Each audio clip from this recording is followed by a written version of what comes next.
ఢిల్లీలోని Rouse IAS study సెంటర్లో మృతి చెందిన ముగ్గురులో తెలంగాణ యువతి తానియా సోని స్వస్థలం మంచిర్యాల జిల్లా శ్రీరాంపూర్ 1 భూగర్భ గనిలో మేనేజర్గా పనిచేస్తున్నటువంటి విజయ్ కుమార్ కూతురు ఢిల్లీలోని రౌజ్ ఐఏఎస్ స్టడీ సెంటర్లో యూనియన్ పబ్లిక్ సర్వీస్ కమిషన్ పరీక్షల కోచింగ్ తీసుకుంటోంది. రాత్రి కోచింగ్ సెంటర్ను వరదలు ముంచెత్తడంతో సోనితో పాటు మరో 2 మృతి చెందారు.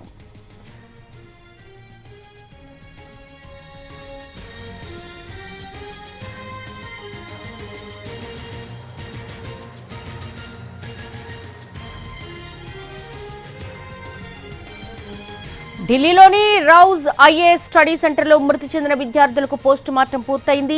శ్రేయ యాదవ్ మృతదేహాన్ని ఆమె కుటుంబ సభ్యులకు అప్పగించారు. ఇక స్టడీ సెంటర్లో చనిపోయిన ముగ్గురులో తెలంగాణ యువతి తానియా సోని స్వస్థలం మంచిర్యాల జిల్లా శ్రీరాంపూర్ భూగర్భ గనిలో మేనేజర్గా పనిచేస్తున్నటువంటి విజయ్ కుమార్ కూతురు ఢిల్లీలోని రౌజ్ ఐఏఎస్ స్టడీ సెంటర్లో యూనియన్ పబ్లిక్ సర్వీస్ కమిషన్ పరీక్షల కోచింగ్ తీసుకుంటోంది. రాత్రి కోచింగ్ సెంటర్ను వరదలు ముంచెత్తడంతో సోనియాతో పాటు మరో 2 మృతి చెందారు.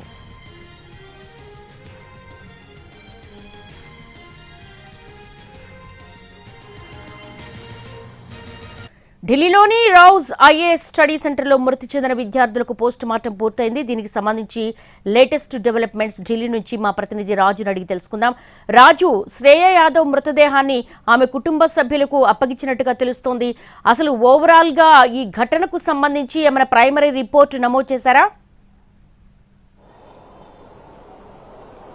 ఎస్ దేవి, నిజంగా దేశ రాజధానిలో ఒక దుర్ఘటన జరిగిందని చెప్పుకోవచ్చు. వాస్తవానికి మనం చూస్తుంటాము, ఏదైతే ఒక కన్స్ట్రక్షన్ రూల్స్ కానీ ఒక నగర నిర్మాణం కానీ సెల్లార్స్ అనేటివి పార్కింగ్ కోసం మాత్రమే ఉపయోగిస్తారు. కానీ ఢిల్లీలో ఎస్పెషల్లీ ఈ ఓల్డ్ రాజేందర్ నగర్ అంటేనే ఐఏఎస్ ఐపీఎస్ కోచింగ్ సెంటర్లు అనేటివి పెద్ద ఎత్తున ఉంటాయి, వందల కొద్ది సెంటర్లు ఉంటాయి.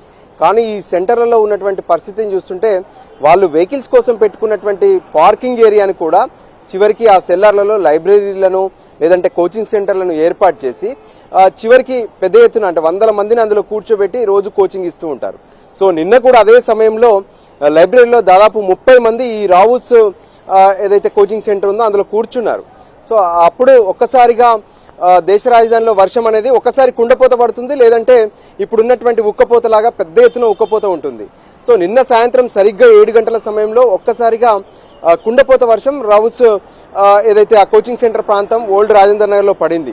సో అక్కడ ఉన్నటువంటి డ్రైనేజీ వ్యవస్థ కూడా కొంత గందరగోళంగా ఉంది. అంటే గతంలో ఉన్నటువంటి ఆ డ్రైనేజీని క్లీన్ చేయకపోవడం కావచ్చు, అవన్నీ కూడా వాటర్ ఒక్కసారిగా బ్యాక్ వచ్చేసి ఆ సెల్లార్లోకి వెళ్ళిపోయింది. సో సెల్లార్లో ఉన్నటువంటి ఏదైతే లైబ్రరీ ఉందో ఆ లైబ్రరీలోకి నీళ్లు వెళ్ళడం, ఆ 30 మందిలో దాదాపు 27 మంది కొంత అతి కష్టంగా వాళ్ళు బయటకు వచ్చారు. వాళ్ళందరూ కూడా ప్రాణాలతో సేఫ్గా ఉన్నారు, వాళ్ళు బయటకు వచ్చేసారు. కానీ ఈ ముగ్గురు ఎవరైతే ఉన్నారో తెలంగాణకు సంబంధించి అంటే ఇక్కడ 2 అంశాలుగా చూడొచ్చు.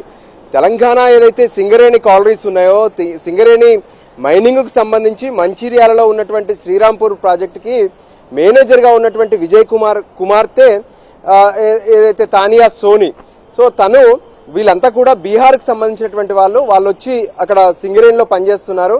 సో తను ఇక్కడ ఏ విధంగానైతే తను యూపీఎస్సీకి ప్రిపేర్ అవుతున్నారు.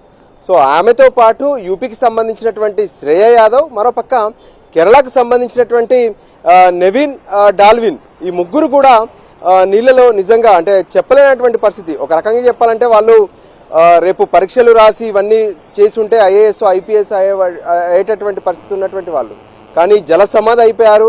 ఏదైతే వాటర్ వచ్చిందో ఆ వర్షం వల్ల వచ్చినటువంటి ఆ వరద నీరుకు వాళ్ళు జల సమాధి అయిపోయారు.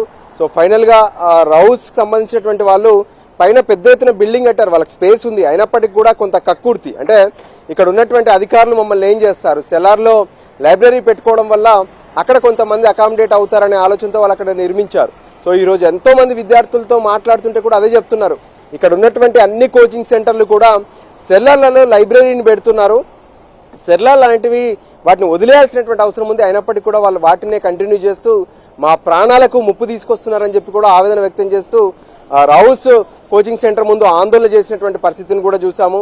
సో ఓవరాల్గా ఇప్పుడు ఆ ముగ్గురికి సంబంధించి మృతికి పైన పెద్ద ఎత్తున ఆందోళన అటు విద్యార్థులు చేస్తున్నారు, అభ్యర్థులు చేస్తున్నారు. మరోపక్క ఇక్కడ ఉన్నటువంటి రాజకీయ పార్టీలు BJP versus Aam Aadmi party అన్నట్టుగా కూడా మారింది.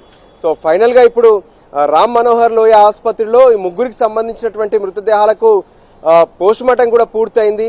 ఇప్పటికే అటు శ్రేయాకి సంబంధించి కావచ్చు, నెవెన్కి సంబంధించి కావచ్చు వాళ్ళ మృతదేహాలను అప్పగించారు.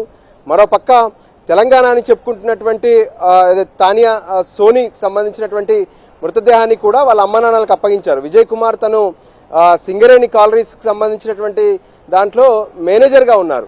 సో వాళ్ళది ప్రాపర్ బీహార్ కాబట్టి బీహార్లో ఉన్నటువంటి నవీన్ నగర్కు ఆ మృతదేహాన్ని తీసుకెళ్తామని కూడా చెప్పారు. సో వాళ్ళు బీహార్కు బయలుదేరారు.